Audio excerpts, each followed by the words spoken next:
Thanks so much. Thank you, Shane, and thank you, Washington College, for having me. It's my honor to be speaking um, on such an important topic. It's an important topic to me, and I think we don't talk very much about how to deal with the stress that comes after a heartbreak. And that could be any kind of heartbreak. It could be grief, it could be loss of a job, or even there's a heartbreak associated when we choose a transition of like, I've chosen to leave this job or I'm choosing to retire. There's even a heartbreak that's in that, or the heartbreak of losing a loved one or having a miscarriage. We don't talk about these things of how to deal with it. We sort of hope and pray that time will heal all wounds, or that it'll naturally work itself out. And I think there's an opportunity for us to really take care of ourselves and really step up to be there to support ourselves and to support each other through that. So that's my intention for today. Before I get too much into what I prepared, I'd like to give a little lay of the land of what this is going to look like for everybody. My name is Sarah Knowles. I graduated from Washington College in 2005. I love teaching stuff like this, and I really love making sure you get what you want out of it. So I'm going to keep my chat open. I'll have my chat open. I have my notes here. So if you see me keep looking down, it's because I'm looking. If you have questions about something that I've said or something really resonates, you can feel free to keep that chat going. You can keep talking and I'll keep an eye on it. If you have a question, definitely put that in the chat so that I can address it. If I don't address it right away, I will go back and I will scroll through, and I leave time at the end always for a little Q&A of anything that maybe has come up and you'd like to talk more about it. Sound good? We'll get started. Great. Also, you could be on camera or off. I have no preference of whatever works for you.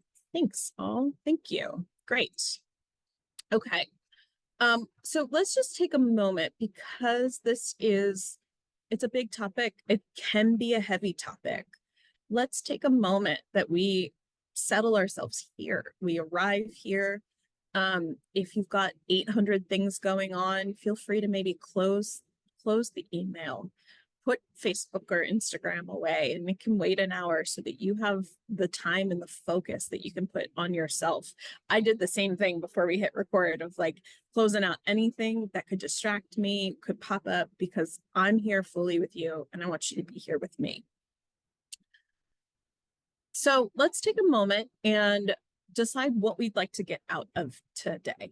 I've let you know what I want to bring today. I want to bring tools for you to heal through heartbreak, for you to deal with the stress and have the support that you need. What is it that you would like to get out of today? I'm sure that you've come with things. So why don't you drop it in the chat of what you'd like to get out of today, what your intention is, or how I can best support you. I will give it a minute for people to type. It might look like I just was interested in this topic, or I'm going through something right now and I really am looking to get some ways to help myself through that.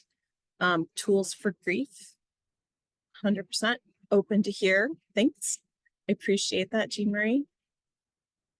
Great.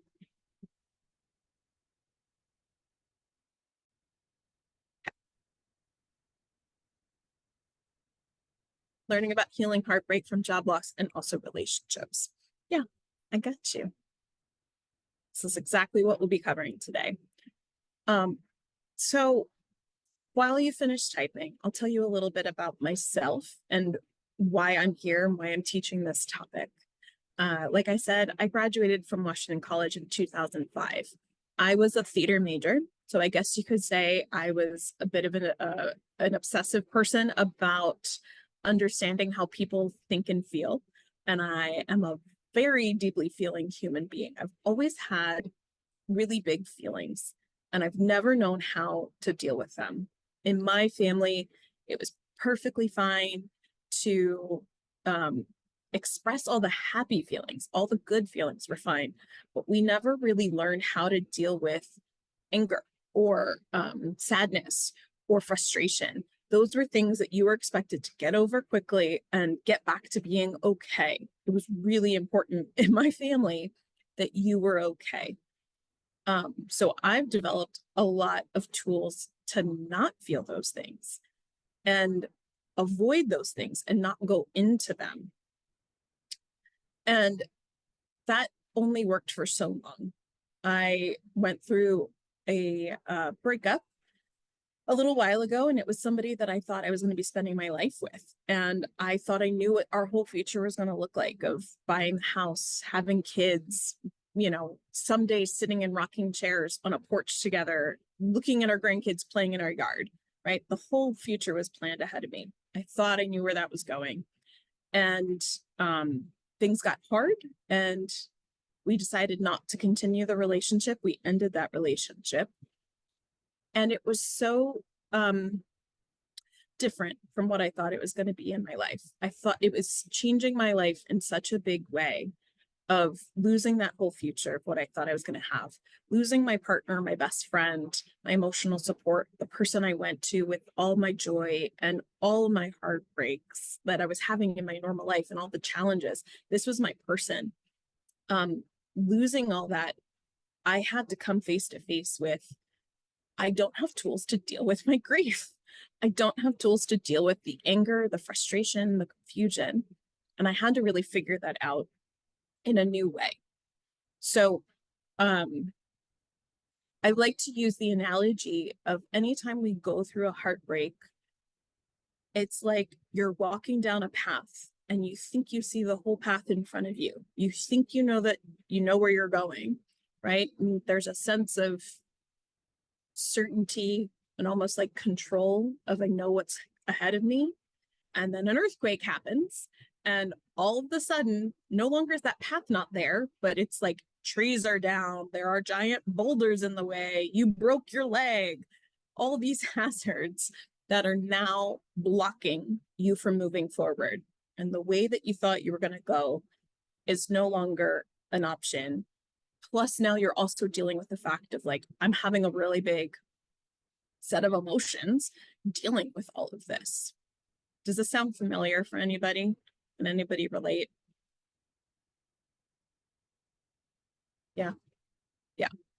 Great. Okay. So we all know what this feeling is like. And I am here to say there is a way forward. It doesn't always look the way that we thought it was going to. It's not always as easy as we wish that it was. But there is a way to regain a sense of control and regain that sense of safety and belonging in your life and with people who love you and support you and who want nothing but the best for you. We can wake up with a sense of hope or excitement instead of these feelings of dread or loneliness or fear. What we're going to do today is talk about how that's possible and what you can do to make that shift for yourself. Now, you don't have to take anything that I'm offering. This is all totally optional. You can try it out for yourself, keep what works for you, and let go of the rest. My hunch is that you're here because you want something different for yourself, and you do want some new tools, some new ways of thinking, some new perspective. And they say, if you want to get something new, you have to do something new. So I'm here to offer you that something new. There's going to be so much more than what I can cover in just this hour that we have together.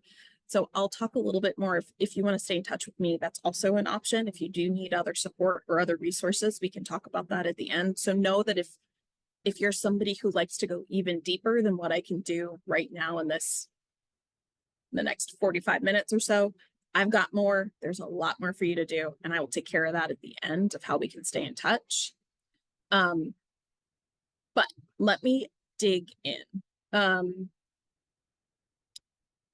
So, what I did in the wake of my own heartbreak, and I'm going to give you exactly how I took care of this, was I identified that there are some common things to getting through heartbreak. And what I used to do was fall apart, be a total mess, for months, years, stuck on my past, thinking that because a lot of mine have been some really rough breakups in my past of thinking I messed it up if I did something better, making this really personalized of it's my fault. I'm not doing this right. It's easier for other people. It's not easy for me. Which led to making that heartbreak and that stress that much harder because not only was I having to deal with what I was facing in front of me, I'm also dealing with my mind, which is beating myself up of like, you should have fixed this. You should have done something different. You should have done, you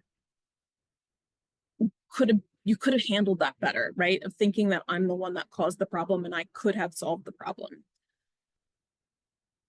When I went through my most recent heartbreak, what I realized was that it actually wasn't all my fault. It actually wasn't all on my shoulders.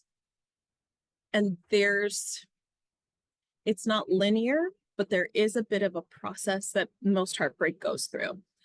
So let me break this down of what it looks like. There is the emotional, natural, physiological process that we handle with stress and heartbreak. There is like a biological function and the emotions, and then there's the mental part of it. We're going to talk about both. When we understand what's going on for these parts of what contributes to the stress of a heartbreak, then you know how to best support yourself. So I hope to provide you with some new understanding and some new insight in this so that we can also identify what are the best tools to support you for where you are. So before I dig into these two things of like the emotional and the biological responses and the mental responses, I want to take a step back and talk a little bit about what happens when we go through change. Because ultimately, when we're talking about heartbreak and a lot of things that you put in the chat, we're experiencing a kind of loss. And that means not only is there a loss of maybe another person or another entity, like a job or something like that, there's also a loss to your identity. So I want you to think about this like a caterpillar becoming a butterfly. Okay. So we're all really smart people. We're involved with Washington College. We know a lot about science. But when I learned about this process, I actually had no idea what actually happens to a caterpillar. And it directly applies to what happens when we go through change after a heartbreak. So before I assume that you all didn't know this either, drop in the chat. Does anybody know what actually happens to a caterpillar when it begins the process of like going into the cocoon and it starts becoming a butterfly? Is anybody already aware of what happens?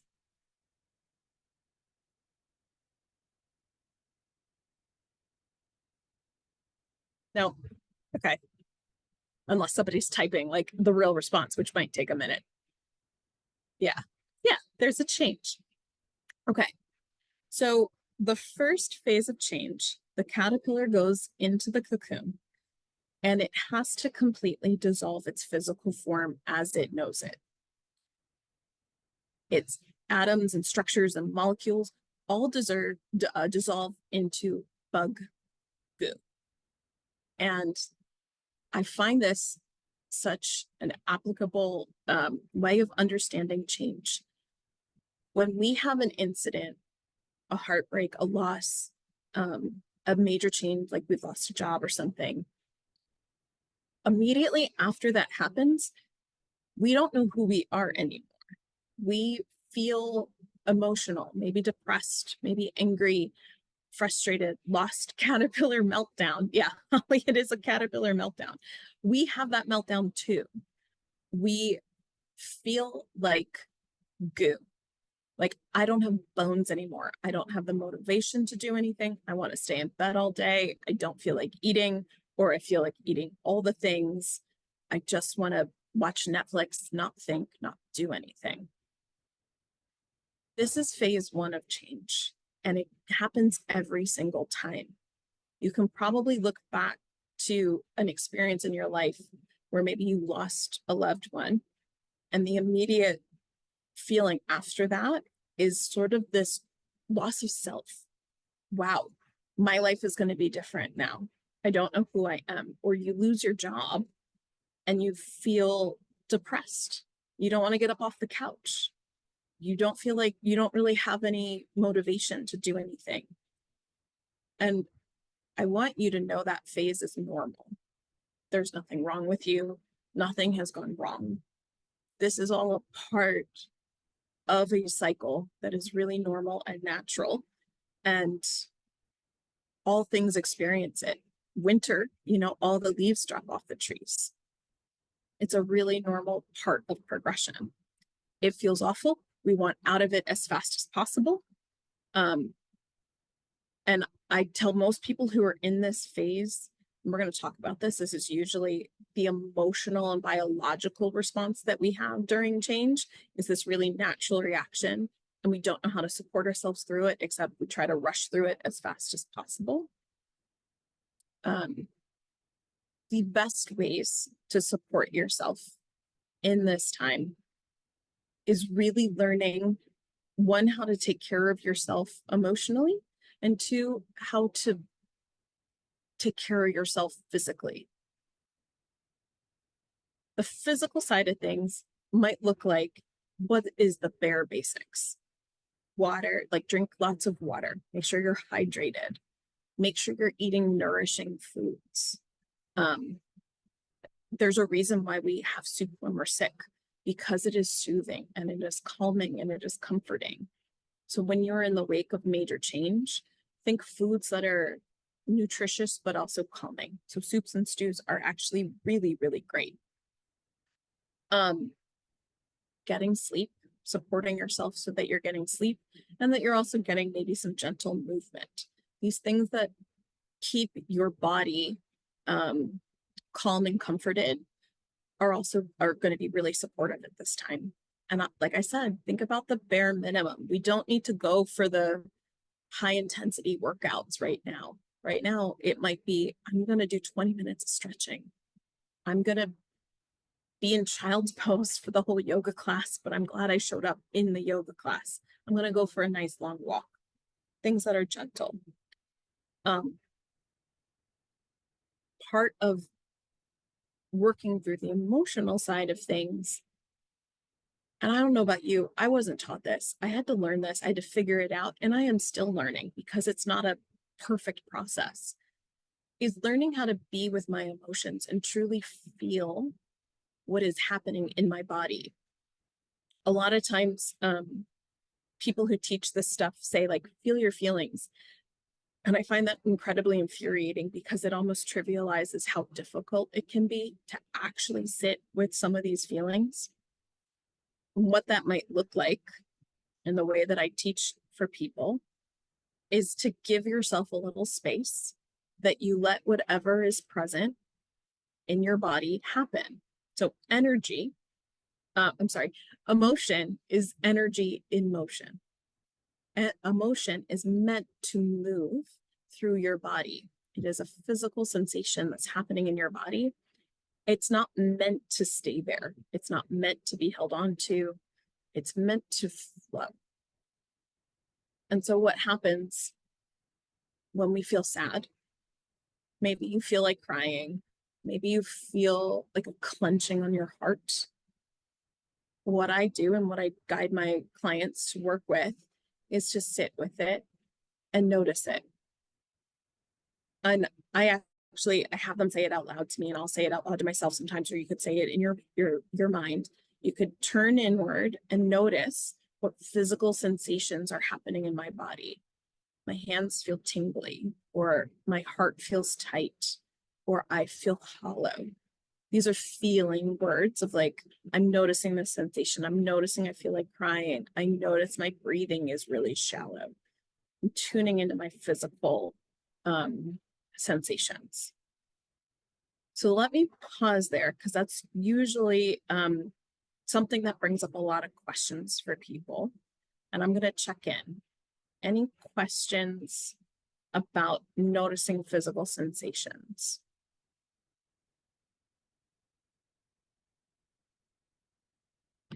And if you want to unmute, if it's easier to unmute and ask the question, that's totally fine. You can type it in the chat, or you can unmute and ask. If I don't hear anything, I'm going to keep going. Is there a point where it's unhealthy? Yes. So there's a difference between feeling your emotion and letting it flow and letting it clear out versus ruminating in it, sticking on it, holding on to it, nurturing it, like trying to keep the emotion with you. That's actually mental, and it's not a physiological emotion. Emotions happen naturally, and they are meant to flow. And generally what you find is it'll last about 90 seconds.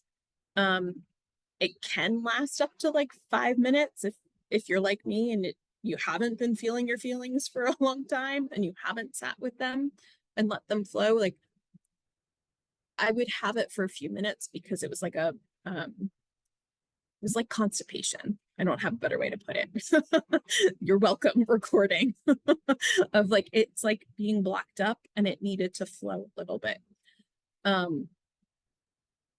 When we think thoughts on purpose to make ourselves stay in those feelings, and we'll talk about this a little bit, but when we hold on to it and we don't fully feel it, we don't let it move through, it can create these blockages. It can create traps in your body.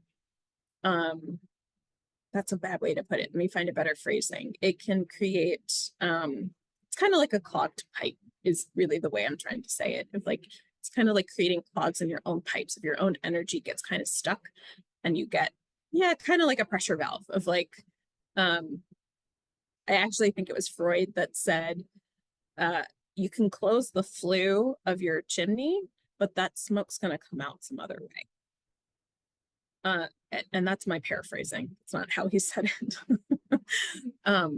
So if we don't let our emotions flow naturally, like smoke would happen in a chimney, those things can come out sideways. It could contribute to looking like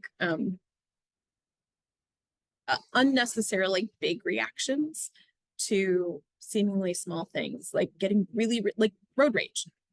Road rage is rarely about what's actually happening. It's probably a blockage of emotion from something else that's getting expressed in that moment.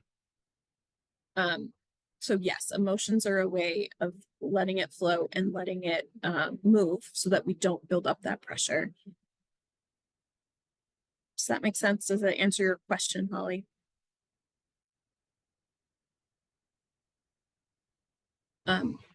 One of the other ways that I really like to make sure I'm taking care of myself during this phase of change, as a person who feels a lot of feelings really deeply, I set up kind of like appointments with myself to do it in a safe space. So I find for me, I can do it in the shower quite easily. I can do it in my car. I feel safe. I created a cozy corner in my home of a chair that I liked, a soft blanket, a favorite smelling candle, and I could create an experience for myself where I felt safe and I could support myself, wrap myself in that blanket, feel held, and I could experience the feelings that I was having. Yes. Okay. So Holly, I see your question here about regular emotions and intrusive thoughts, and I'm going to get to that because it's really, really hard to focus on our thoughts when our emotions are so present and our emotions need to be felt. So it actually happens a little bit later in the phases of change. So the first phase is bug goo, right? We're just goo and we need to let that phase happen. It will take as long as it takes. And that's the most frustrating answer anybody can possibly give. And I understand that that's really frustrating. The best way out is to let yourself do these things of supporting yourself physically and supporting yourself emotionally. And that'll help you move through it as quickly as possible. The second phase is it's nicknamed dreaming and scheming. It is thinking about, now that I've gone through goo, what am I going to become? What do I want my future to look like? One of the signs that people are coming out of goo and they are moving into this next phase, it feels like a quite natural pull to like change your hairstyle, change your wardrobe, redecorate, move your furniture. It feels like an old stagnant energy is starting to recirculate, and all of the sudden, the things that you used to have don't seem to fit anymore. And I don't necessarily mean like you put on weight and so your clothes don't fit anymore. You might look at your clothes and be like, that doesn't feel like me anymore. That doesn't feel like what I want to wear. This phase is all about realizing that that path that you were going down is no longer the path you're going to walk. So you start looking for another path. What else do I want to do? What else could my life look like? This is a really useful time for journaling. And when I journal, I think about engaging my future self in a conversation. I think about myself in 5 years, who's already survived this, who's already gone through this. Or I think about myself in 30 years. And I think about future me, what do you know that I need to know now? And usually what she's going to respond with are things that often, like, actually, I do get responses. I open up the channel in my journal and I'll say, you know, dear me in 30 years, what do you wish I knew right now? What can I do to support me? What direction do I go in? And she might respond with things of like, you're okay. You got this. It sounds crazy. I know. It sounds almost unreal of like, how could my future self be responding? And somehow a very loving response usually shows up, and I feel compelled to write in my journal something along the lines of, you're going to figure it all out. You are going to be okay. And what this does is it brings me comfort, and it also keeps me in relationship with a future me who has survived this. Because what can really be hard is in the moment, it feels like it's never going to end. And it's good to know there is a future version of you who has gotten through this and has gone to the other path and has started walking down that way, and it's going to be okay. So activating that relationship with, there is a you someday in the future that that has gotten through this and will be okay. The third phase is the part where we get to put this into practice. It is the part where, for the caterpillar is still in its cocoon.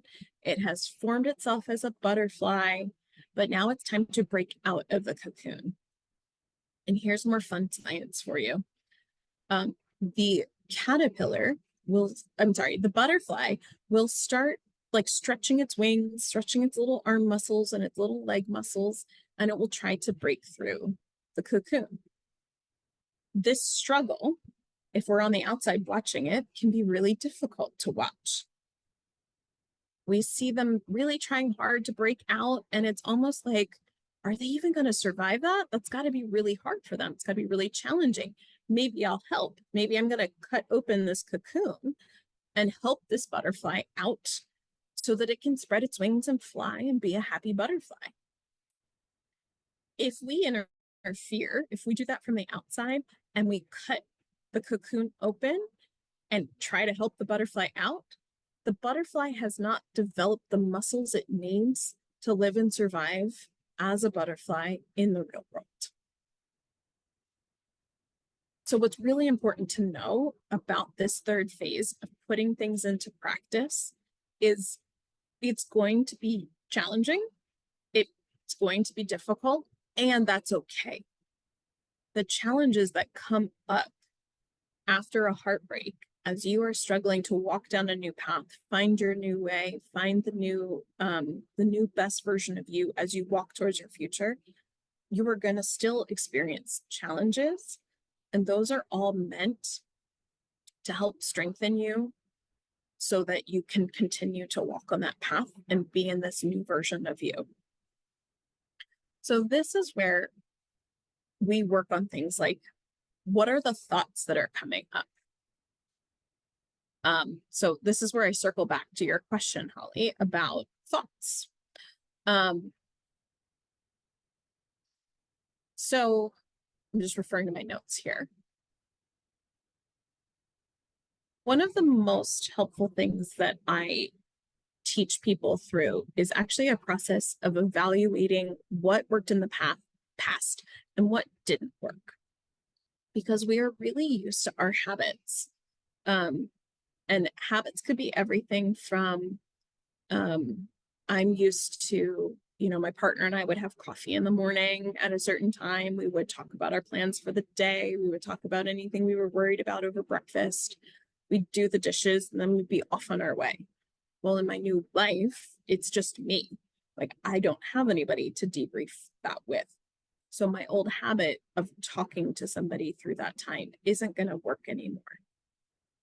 So I can look at that old habit of what worked about that. What did I like about it? What do I want to keep doing? And what no longer works for me about that? And what would I like to do instead? So maybe I don't like that we ended up complaining a lot of like, oh, such and such, this person could be really annoying that I have to interact with today, or I have this really, I have to go all the way across town for an appointment and I really hate sitting in the traffic. I don't like how much time we actually spent in complaining. And so I can have the opportunity to be intentional as I'm practicing this new way of being, and I can decide what I would want to do instead. For intrusive thoughts, these thoughts that come up seemingly automatically, like you don't have any control of them. They just sort of are like ruminating. They just keep going over and over and over and over again, right? What happens is that it feels like your thoughts are thinking you. It feels like your thoughts are in control of you, right? Instead of I'm thinking my thoughts, it feels like my thoughts are thinking me, right? It can feel backwards and out of balance. And what I always encourage people to do is one of the first things is that it feels like it's another backlog. Just like we can have a backlog of our emotions, we can have a backlog of our thoughts. And our brain gets stuck in these loops because it's used to thinking these certain things, and it's used to thinking certain things, feeling certain ways, and it's going to follow that loop as often as possible. I actually have them dump all of their thoughts onto a piece of paper. This is not, it's not sexy. People, when I give this homework, people think, I don't want to do that. That's ridiculous. I could not possibly help. Why would I want to put those thoughts running around in my brain on a piece of paper? I don't want to look at them. And yet, your brain is not meant to hold thoughts. Yeah, a journal dump. Exactly, Holly. The brain is not designed to hold on to any thought. It's actually meant to let those thoughts by. Just like cars driving down the road, they are meant to keep going. They are not meant to be in a backup, in a backlog, and a traffic jam. So sometimes it can be helpful to get them all down on a piece of paper so that your brain doesn't have to hold it anymore.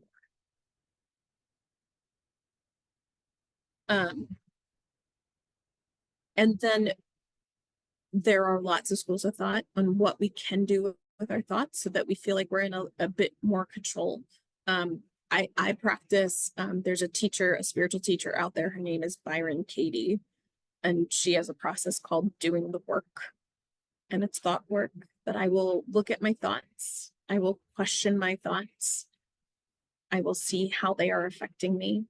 And I will ultimately, what the work does is it lets us see how our thoughts can impact how we're showing up in the world and how they're actually robbing us of our peace. They're pulling us farther away from peace, and how we can find ways to support ourselves in peace. So I'm gonna put her name in the chat for people. The work by Byron Katie. It's one of the methods that I teach a lot of people, and I highly recommend looking it up for yourself. She's got YouTube, she's got a website, she's got books, she's got all the things. It's incredibly supportive for what to do after you've dumped these thoughts out of your brain, so that you don't have to, you can choose, that's a better way to say it, you can choose what thoughts you want to keep and what thoughts you're ready to let go of and release.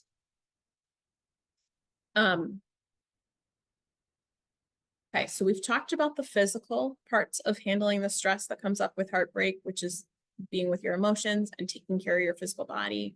And then we've talked about stage 3 of the change cycle, which is really about supporting yourself mentally, of making sure your thoughts are in alignment with where you're going to go, with knowing that there are going to be challenges on this road. Nothing has gone wrong if you are experiencing challenges. I will say sometimes we think, we look backwards of my life was so much better when, my life was better then. This is so hard in front of me, so it must have been better then because it seems easier. That's a really common thing for people to think of. I wish it could just go back to the way it was, because that seems so easy and this seems so hard. However, I would like to invite you to look at that as a blip in your programming of your brain. Your computer brain has had a malfunction, and thinking that the past was easy is just a fallacy that your brain has concocted of the past is easier, the future is so hard.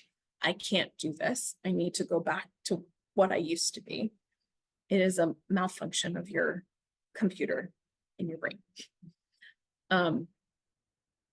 Instead, remember that this part of the journey of change, of heartbreak, this part is about the challenges, so that you are strengthening your muscles for who you're becoming in your future. You're becoming this person. If it was a job loss, you're becoming this person who's not working in that job, but will be working in another job, or will be doing something else with their life and dedicating their life purpose in a different way and their life energy in a different way. If it's an end of a relationship, you're no longer that person that was in that relationship as it was, as you've known it to be. You are developing your muscles to be a person, maybe who's single, maybe who's going to be in a relationship that's more in alignment with where you want to go. Maybe it's the person, I saw in the comments, there's one of you who's dealing with a spouse with Alzheimer's, of you're the person who is being the support system, who's supporting themselves and supporting their partner through this challenging time. The fourth and final phase of change is the part where you're the butterfly. The butterfly emerges from the cocoon, and it feels like coasting downhill on a bicycle. Like it feels easy. It feels joyful. This is a beautiful time where you get to fully enjoy that you've gotten that far on your path. You can recognize, you can look behind, look how much I've gone through. Look how great I feel now. And this is the time where I let people dream wildly.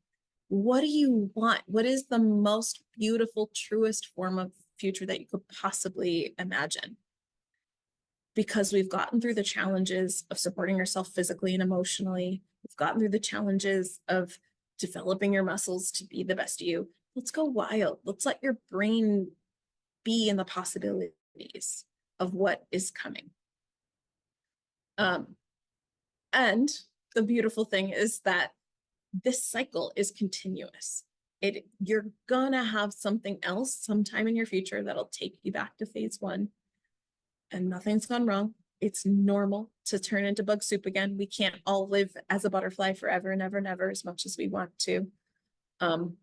There will be something else that you get to go through this change cycle with, and it'll happen all over again. And it doesn't always happen in order. Sometimes you're working phase one to phase two to phase three, and something in phase three happens that knocks you back to stage one, and you start it over again. It's not necessarily always in order, and it's not always linear, but that gives you a little bit of framework to think of. So let me pause there before I go too much further and do a little check-in, because I realized I haven't done a check-in. I've been checking the comments, but any questions about any of that so far?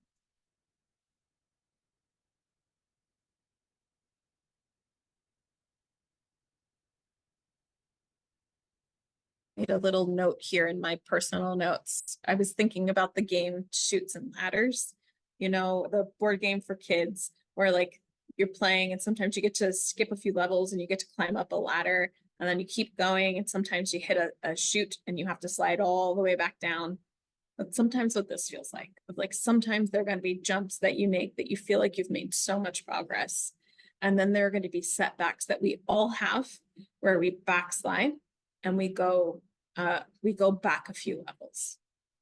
It's really normal.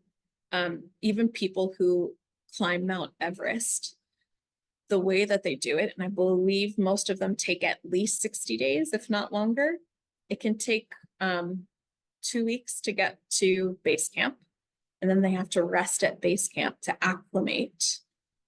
Thanks, Janice. They have to acclimate at base camp for a little bit before they can proceed.